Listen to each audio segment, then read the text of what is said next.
Did you know that 94% of business leaders told the consulting firm McKinsey in 2023 that they're not fully satisfied with their innovation performance, especially when it involves something like artificial intelligence or any new tech?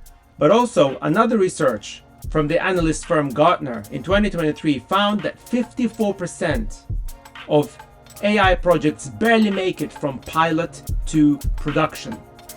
Now, most of the time, it does not really necessarily involve a problem with their data modeling or their AI models per se, although it can be the case. But from our experience working with a lot of these companies, the number one problem that causes these sort of statistics is you, me, all of us, the pesky humans. I'm going to discuss with you now how we deal with that.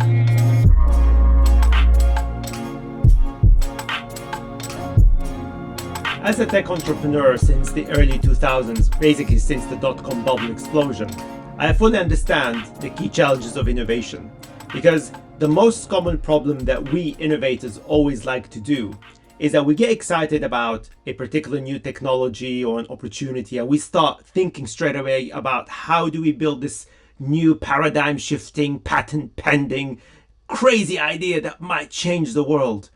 And almost 99% of the time, once you went through the innovation process and you built the new solution, you put it out into the market, and people are gonna like, meh, we're not interested.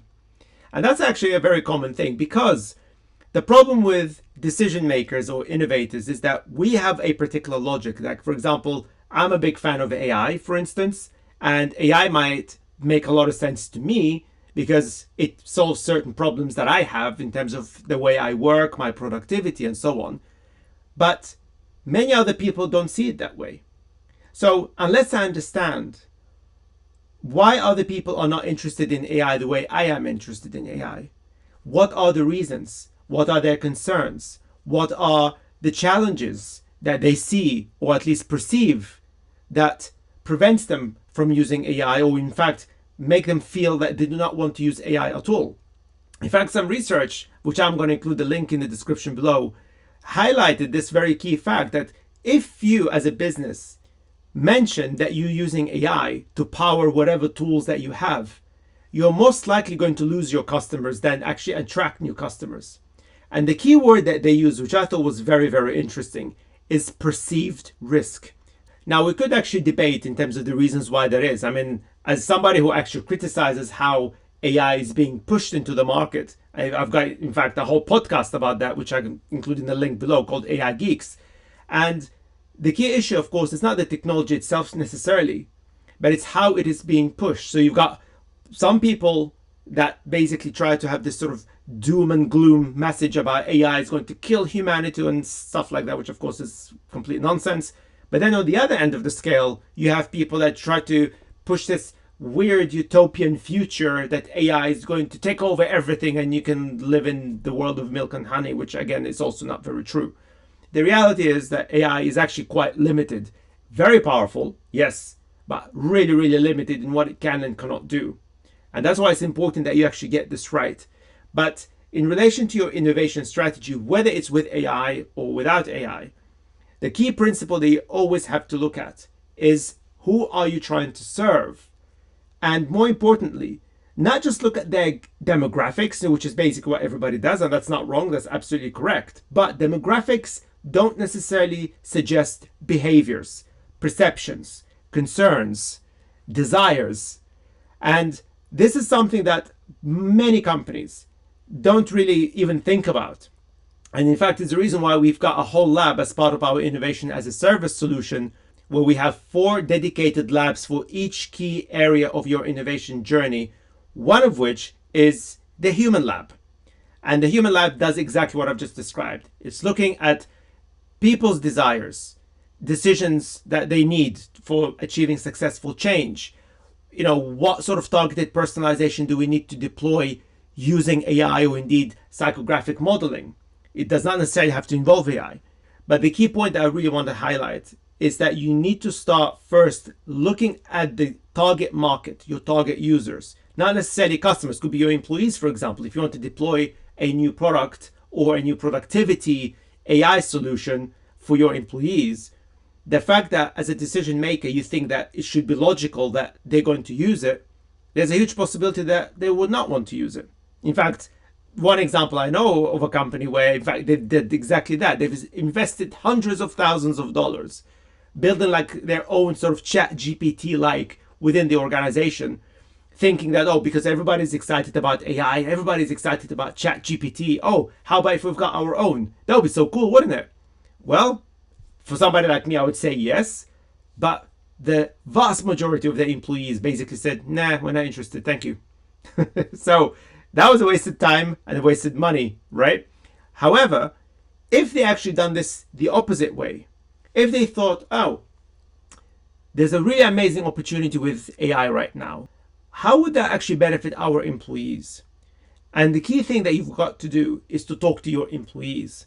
Or indeed, if it's your customers, you go and talk to your customers. This is fundamentally important. Now, I know for some people you might think, well, Tim, this is surely quite obvious. Well, you'll be surprised that it's not that obvious for a lot of companies. But even if you talk to the end users, you need to know what it is that you're trying to get out of them.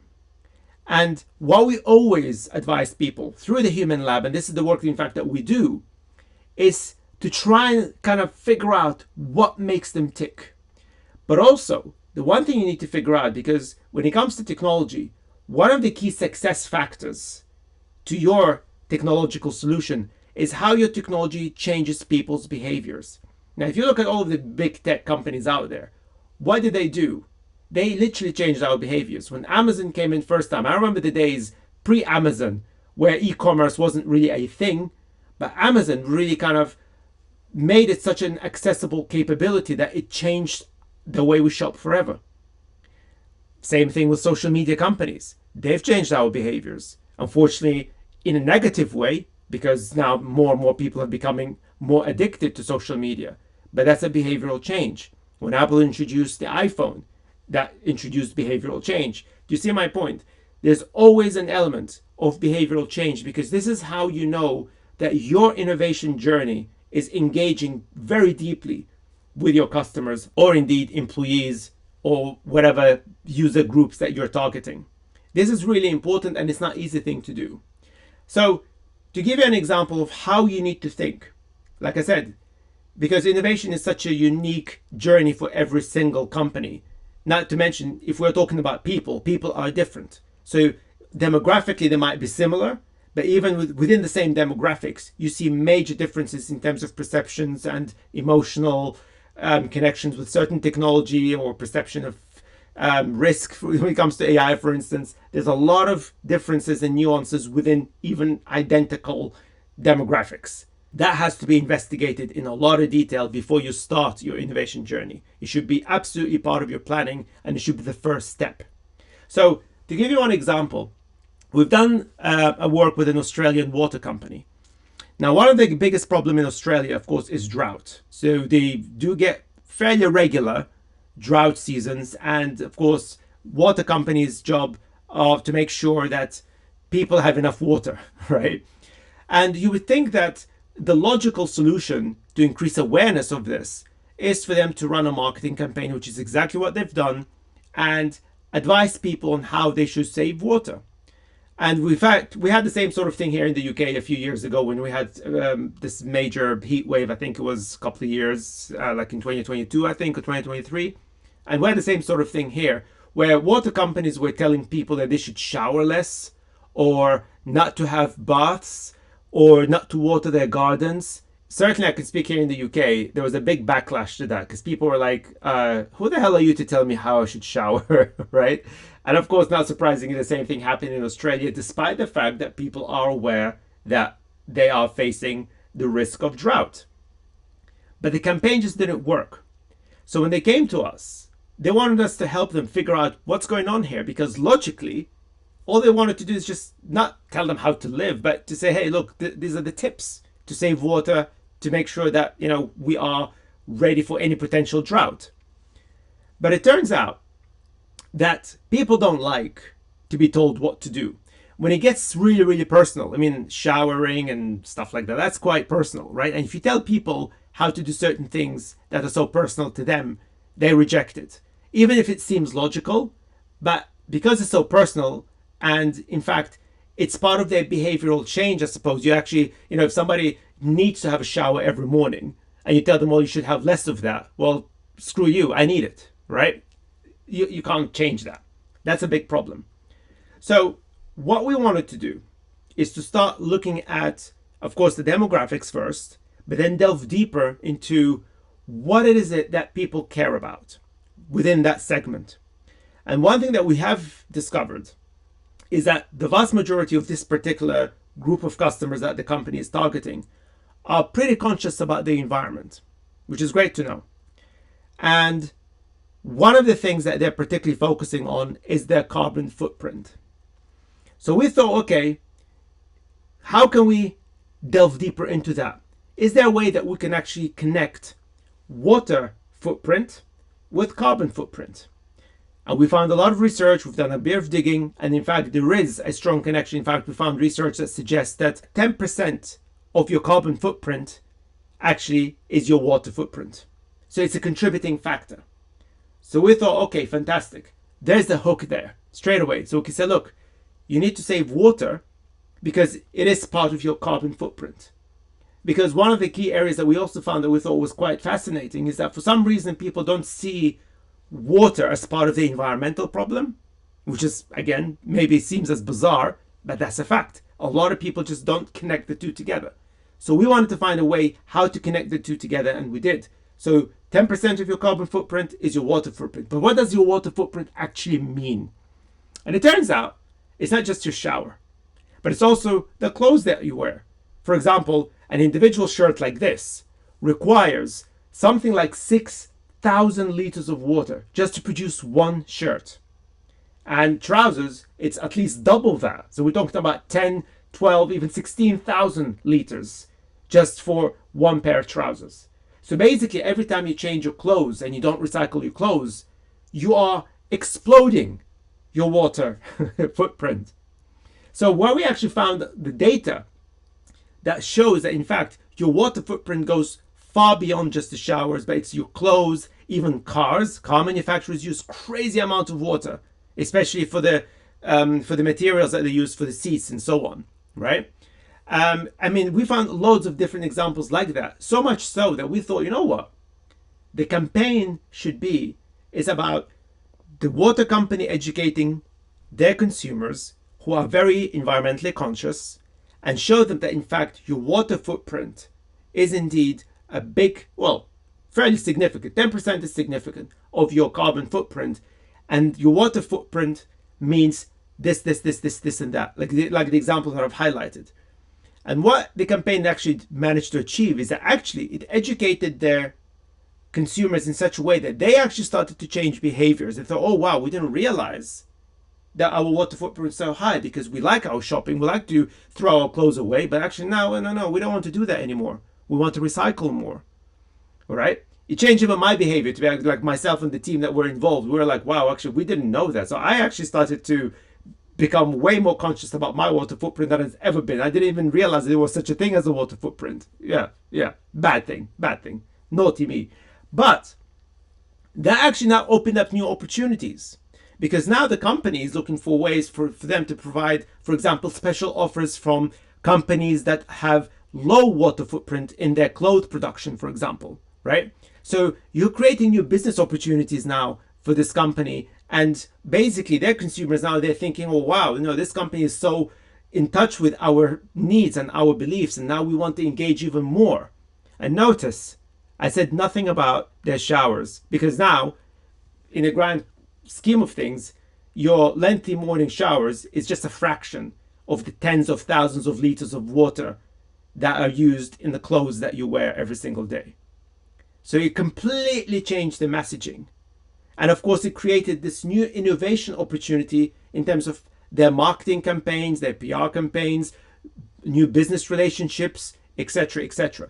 The same principles can apply, of course, in your innovation, because, of course, this is the idea of you need to think about is how do you create this journey that deeply engages with the desires, concerns, passions of your target users. And you basically need to identify that first and work backwards from that. And I'm telling you guys, this makes a big difference in the success factor of your innovation. Of course, you also have to look at when it comes to AI, for example, are you using the right AI models? Do you even need AI? We're the AI company that would tell you that the last thing you need is AI, actually, because you've got to look at all of these other areas. Like I just said, we've got these 4 labs where we look at the creative challenges. Of course, we've got the human lab discussing the points I've just highlighted. We look at your data challenges. What is your data strategy? Do you have the right data? Do you need synthetic data, etc., etc.? And once all of that has been put together, then you can start looking at the AI models. Do you even need the AI models? And if you do, what sort of AI models? What should they be able to achieve? But if you're adding AI, what's the perception of your end users with this AI? Do they like this AI? Do they want to use this AI? According to this research that I've just shared with you, they don't necessarily want AI. Okay, well, how do you then deal with these concerns? So it's pretty complicated network of different works, different ideas that you have to cross-reference to achieve this successful journey with your innovation. So this is really the key message here. Always put people first when it comes to your innovation strategy, your innovation journey, and I can guarantee you, you will not be part of this crazy statistic. If you need our help with some of these areas, especially with the human lab, get in touch. You can go to nebuli.com/start and just fill in the form in there, and let's see if we can have a conversation and help you out. But hopefully this actually made sense to you. That's something you can try yourself in your innovation journey, and tell me what you think. Have you done anything like this before? Make sure you comment below and tell us what you think, whether it worked for you, and share some ideas, because the human lab is something that is really, I think, is one of my favorite labs in Nebuli, because you just learn about people in so many different ways, and it's really, really cool, and it's really fascinating. And I encourage that you try and set up something similar within your organization. Otherwise, you can use us. We can be an extension of your organization. Anyway, good luck with your innovation. Let us know what you think, and I'll speak to you guys very soon.